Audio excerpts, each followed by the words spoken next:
Okay, guys, we're here for the thrilling conclusion of The Mouse and the Motorcycle.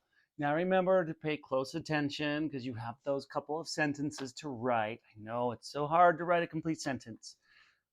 It's not. You can do it because you speak in them and you've wrote them before, and you're able to find them, so you can write them. But you also have to pay attention so that you can do your final project, which is coming up next. So let's get started with Chapter 13, A Subject for Composition. Ralph was a hero in the mouse hole that night. His admiring relatives gathered around, begging to hear the story of his adventures. Ralph could not help bragging a little as he told the story of his travels, beginning with the search of the second floor rooms, skipping the part about the teacher trapping him under a drinking glass, and ending with Keith's taking the aspirin and finally falling asleep. But are you sure it really was an aspirin tablet? Ralph's mother could always find something to worry about. Are you sure it wasn't some other kind of pill? Keith put it on the bedside table and refused to take it until his mother saw it, explained Ralph. At first, his mother and father got pretty excited and thought he was out of his mind from the fever when he started telling them about an aspirin on the table. Then, when they saw the pill and could tell from the letters on it that it really was an aspirin, they decided the night clerk must have found it and brought it up. They thought the windows rattled so much they did not hear his knock. "Oh, Ralph, I'm so proud of you," said his mother with a sigh of relief, while his brothers and sisters and cousins stared at him with shining eyes. "Good work, Ralph." "I didn't think you could do it," said Uncle Lester heartily. "I feel much better about room service now that we haven't left an aspirin for a tip," said Ralph's mother. "I feel like that at last we have done the right thing." "Our Ralph is growing up," said Aunt Sissy. "Yes, Ralph is growing up," agreed his mother, with a sad note in her voice. "It's hard to believe. It seems only yesterday that he was a tiny pink mouse without any hair." Naturally, this embarrassed Ralph, but now that his mother had finally admitted he was growing up, he decided to make the most of this moment. "Now, can I go down to the first floor by myself?" he asked eagerly. "We'll see," said his mother, looking worried once more. "Nonsense," said Uncle Lester. "Of course he may go. Ralph has shown that he can be a very responsible mouse." "I guess you're right," agreed Ralph's mother nervously. "Oh, boy!" exclaimed Ralph. "Tell us again how you climbed down the vine and the owl nearly got you," begged a cousin. "No, tell us again about the ambulance got stuck in the crack," said another. "No, tell the part about how you got the dog to bark," pleaded a third.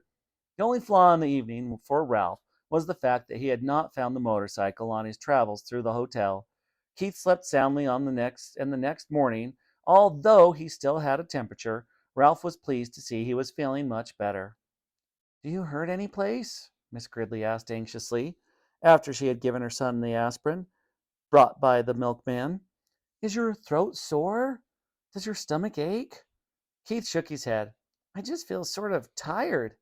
"He's going to be all right. He must have picked up a bug someplace," said Miss Gridley to her husband. "A day in bed with plenty of fluids, and he'll be on his feet again." Mr. Gridley nodded. "Do you feel like eating any breakfast?" he asked Keith. "We can order something for you from room service." Keith brightened. "Can I really have something sent up to the room for service?" he asked, and when his father assured him he could, he slumped back into the pillow. "But I'm not hungry." "Some orange juice would be good for you," suggested his mother. "All right," agreed Keith, and then added, as if he suddenly had an inspiration, "and bacon and toast and jelly." "Your appetite seems to have come back in a hurry," remarked Mr. Gridley as he picked up the telephone and asked to be connected with room service to order, he thought, breakfast for his son. As soon as the adults had gone, Ralph popped out into the room. "Hi," said Keith. "Thanks a lot for getting the aspirin. It really helped." "That's all right," answered Ralph modestly. "Where did you find it?" Keith was curious to know. "Under a dresser down on the first floor." "The first floor?" Keith could not believe it. "How did you manage to get it up here?" Once more Ralph told the story of his night's adventure, skipping the part about the drinking glass, but making it sound as if he had narrowly escaped the horny talons of the owl as he traveled down the vine. "Golly!" Keith was amazed at Ralph's story. You know what? You're a pretty smart mouse, and a brave one, too. It was nothing, said Ralph in an offhand manner. Nothing? It was plenty. You risked your life. The boy's admiration and gratitude made Ralph feel even prouder of what he had done. I parked your ambulance out in the hall, he said, wanting Keith to know how responsible he was. Your folks will probably see it and bring it in when they come back. That reminds me, you didn't happen to see my motorcycle anyplace, did you? Keith's question was unexpected. Well, no, I didn't. Ralph suddenly felt less proud of himself. But I didn't have much time to look. Yeah, I know. Keith was sympathetic. I just wondered. A knock at the door sent Ralph scurrying to the knothole. Come in, called Keith. Matt entered with a tray. Here you are, and here is your ambulance. I found it in the hall, he said as he set the tray across Keith's knees. Sorry to see you're under the weather. Thank you. I'll be all right. Keith handed Matt a coin his father had left for a tip. And thanks for bringing in my ambulance. Matt pocketed the coin. Thank you, he said. And, by the way, this doesn't happen to be yours, does it? He pulled the little motorcycle out of his pocket. Ralph was so excited he almost fell out of the knothole. Hey! Keith sat up straight, rocking the orange juice on his tray. It sure is. Where did you find it? In a hamper of linen that had been chewed by mice or by a mouse. It fell out when the housekeeper was showing us the damage that had been done. I picked it up before anyone noticed it. Gee, thanks. Thanks a lot. Keith accepted the motorcycle and set it on his tray. It's my favorite. I didn't like losing it. I wonder how it got into that hamper of linen, mused Matt. Keith grinned and said nothing. Old Matt rubbed his chin and stared at the ceiling. I don't suppose a certain irresponsible mouse happened to ride into a pile of sheets and pillowcases and got tangled up and dumped into the hamper. Keith tried not to laugh. I don't know any irresponsible mice, he said. Only one responsible mouse. Say, how did you guess? There isn't much around this hotel that escapes my attention, said Matt. I saw that mouse out in the hall with the little motorcycle. I imagine he's a regular speed demon. Ralph could no longer stay out of the conversation. I'm fast, but I'm careful. I haven't had an accident yet, he boasted and added hastily, recalling his fall into the wastebasket. At least not since I learned to ride the motorcycle. If there is anything I can't stand, it's a cheeky mouse, remarked Matt good-naturedly. What do you call getting tangled up in a lot of linen? What I mean is, I didn't crack up on the motorcycle, said Ralph with dignity. He's not cheeky, defended Keith. He's brave. You aren't going to tell the management about him, are you? What's the use, said Matt. If they get rid of these mice, more will move in. Anyway, he's a cute little fellow. It cheers me up just to think of him tearing around on a little motorcycle. If only I could, thought Ralph. There followed an unusually pleasant day for the mice. Keith stuffed the bacon and toast and jelly through the knothole. The mice feasted on bacon and jelly before the ants could get to them, and stored the toast against the rapidly approaching time when Keith must leave this hotel. They slept all morning while Keith alternately napped and played with his cars. For lunch they enjoyed peanut butter sandwiches again. Ralph did not sleep well that afternoon.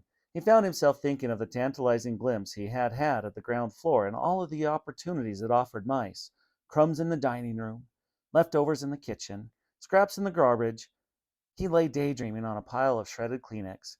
He could see himself on the first floor, pilfering crumbs in the dining room at night after the guests were in bed, and from the dining room he would go to the kitchen right past the night clerk, who was sure to be asleep. If only he could make the trip on the motorcycle.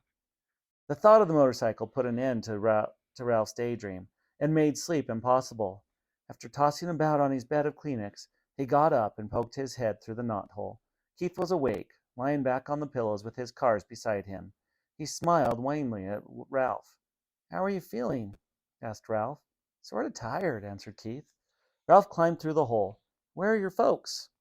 They went out for a little while. They'll be back. I'm supposed to take a nap. Are you going to? Asked Ralph. I'd rather talk to you. Keith leaned over and set the motorcycle on the floor. Want to ride it? He asked. Do I want to ride it? Ralph said, scarcely believe he had heard correctly. You mean you'll let me? After the way I lost it for you? You proved you could be responsible when you brought me the aspirin, explained Keith. You're more grown up. Thanks, said Ralph modestly. I guess mice grow up faster than boys. Keith sounded as though he longed to grow up as rapidly as a mouse. You grow a little bit every day, Ralph said, as he removed his crash helmet from his hiding place behind the curtain.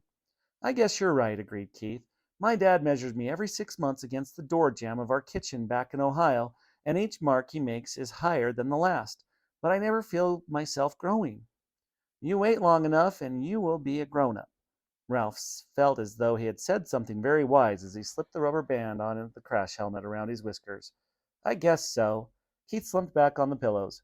But it takes so long. I grew up, didn't I? Asked Ralph. You said yourself I had become a responsible mouse. Yes, you did, said Keith thoughtfully. I guess that's the part of the secret. It just gets bigger isn't enough. You have to learn things like not taking off down a steep hill on a bicycle when you aren't used to handbrakes. Stuff like that. Ralph walked with a slight swagger to his motorcycle, grabbed the hand grips, and threw his legs across the seat.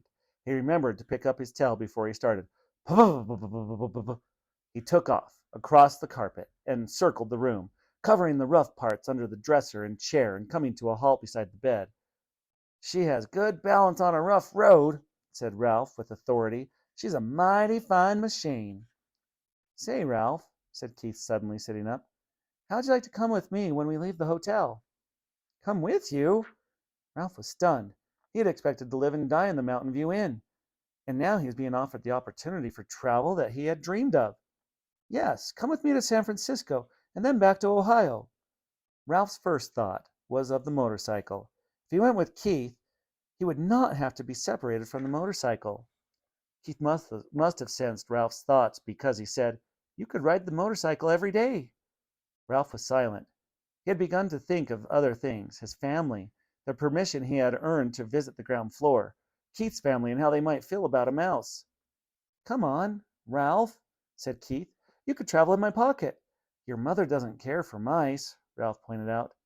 Not running around loose, agreed Keith. But she let me keep a couple of white mice once. I still have their cage at home. You would be very comfortable in it. Comfortable in a cage? Ralph was horrified. No, thank you. Aw, come on. Would you like to be shut up in a cage? Demanded Ralph. Well, no, but neither would I, said Ralph, especially now that I can finally go to the ground floor. In his disappointment, Keith slumped back on the pillows once more. I guess I knew you really wouldn't want to come, he said. I understand. I sure will hate to see this motorcycle leave, said Ralph, added hastily. And you too, of course. The boy and the mouse were silent. Both were thinking of their wishes and their regrets that their wishes could not come true. Keith rolled over on his side and propped his head up on his fist. Would you like to keep the motorcycle? He asked. Keep it? Me? Sure, said Keith. I could save up my allowance and buy another one when we get back to Ohio. You really mean it? Ralph could scarcely contain his excitement. Keep it for my very own? Of course. How come? Ralph wanted to know. I'd just like to think of you riding it, said Keith. You know, if you grew up enough to be trusted with a mouse-sized motorcycle, maybe someday I could earn a big one. The excitement drained out of Ralph. I can't. I don't have any place to keep it.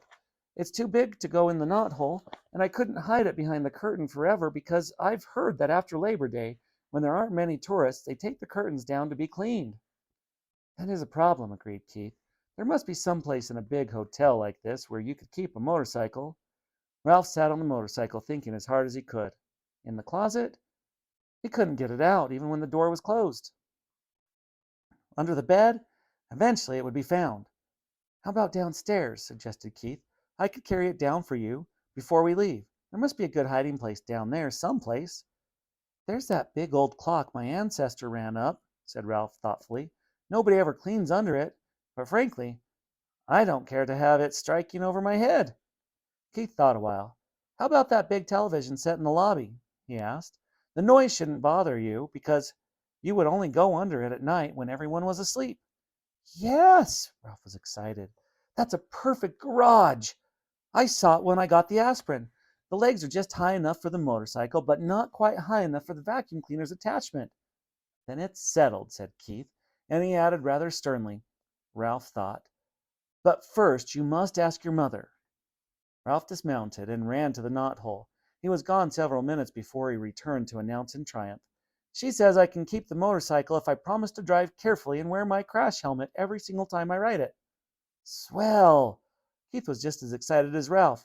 When we check out, I'll hide it for you while my folks are busy paying the bill.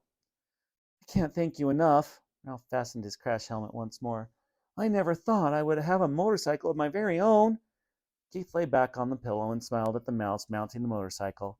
It will be fun thinking of you riding around that big old Bobby when I'm back in Ohio this winter going to school, and when the teacher asks us to write a composition about our summer vacation, I can write about meeting a brave mouse named Ralph who rode a little motorcycle. I'll tell about your bringing the aspirin, except I'll have to call it a pill, because I can't spell aspirin. Of course, the teacher won't believe it, but she'll probably say I show imagination. Ralph felt proud to think he was going to be written about in a composition in far-off Ohio. Prrrr. He grabbed his tail, gunned the motor, and took off, heading for the threadbare part of the carpet that made such a good speedway. Round and round he sped, faster and faster, until his whiskers blew back and he was filled with the joy of speed. He longed to wave to Keith, but he realized a good driver must keep both paws on the hand grips. He glanced up and noticed that Keith's eyes were closed. The boy had fallen asleep with a smile on his face. Ralph dragged his heels to brake the motorcycle. Quietly he parked it beside the bed, and quietly he removed his crash helmet and hid it behind the curtain. He did not want to disturb the sleeping boy. Ralph could wait to ride the motorcycle. It was his to keep. And that is the end of our story, my friends. So go in there, answer your questions. Remember complete sentences. We've practiced them over and over. You can do it. Have a great rest of your day, guys. We'll see you next time. And remember, do your best on your project and those sentences.